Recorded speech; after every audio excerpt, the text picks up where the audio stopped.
Public speaking, it's a presentation that given live before an audience. Public speeches can cover a wide variety of different topics. The goal of the speech may be to educate, entertain, or influence the listeners. For example, as you can see, we have a pandemic up to these days. The President have time to communicate to us for his public speaking. To know the update, of course, not only the President, and we have DOH or Department of Health to speak every day what we're going to do to ease the virus, and their speeches, they are all explained it all well. In public speaking, there's an element. It is who, the communicator, says what, it is the message, in which channel, medium, to whom the receiver, and with what effect. And of course, we have do's and don'ts in public speaking. Do's. Number 1. Smile and have fun. When you are speaking in front of everyone, you have a sincerely smile and you like what you're doing. Number 2. Speak loud. Of course, you need to speak loud what you're saying, but make sure it's good to hear. Number 3. Relax. When you speak loud, you need to relax like what I said to make your voice good to hear. Number 4, be yourself. And number 5, know your audience.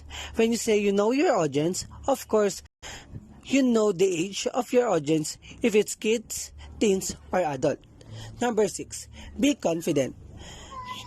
Number 7, claim attention. Before you speak, you need to get their attentions.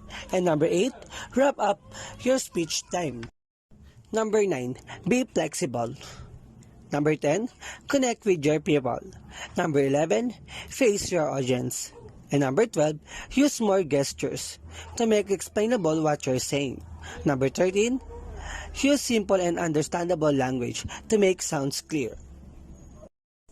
And that's all the do's. And we have going to don'ts.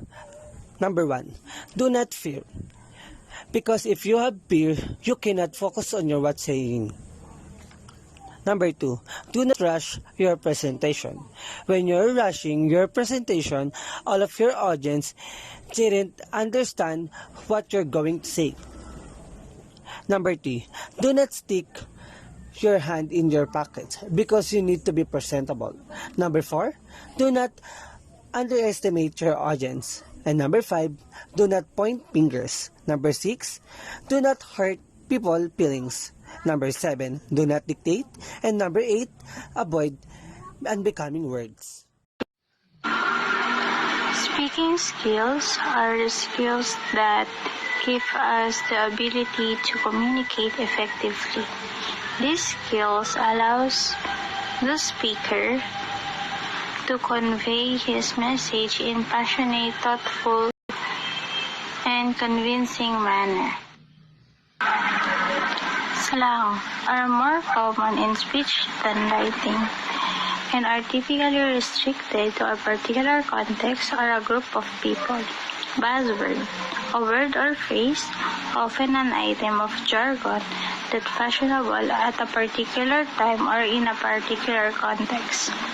Acronym, an abbreviation from the initial letters of word and pronounced as one word. For example, NASA.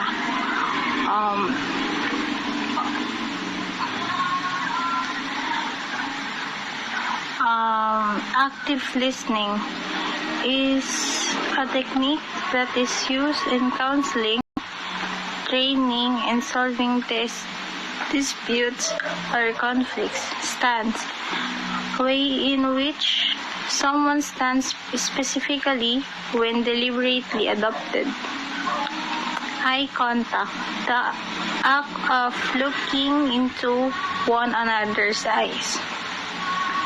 Clarity, clearness, the quality of being coherent, intelligible.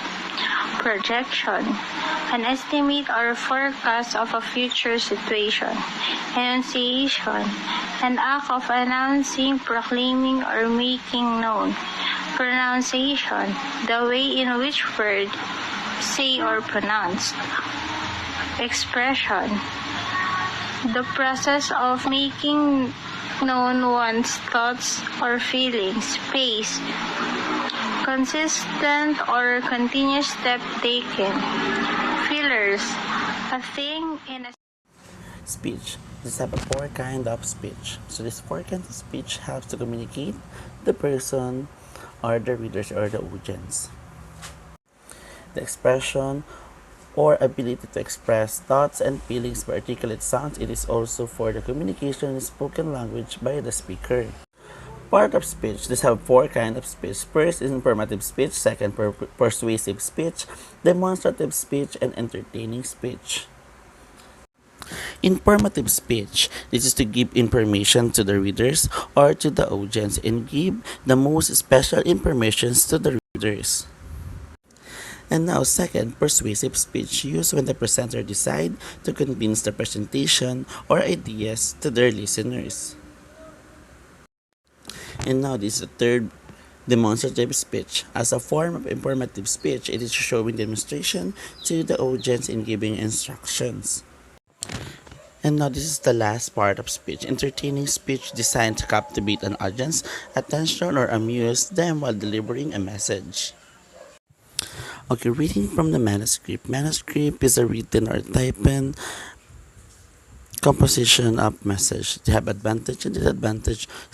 Unlike spontaneous speech, don't be afraid to your audience, don't speak fast, and don't pretend to be smarter than you are.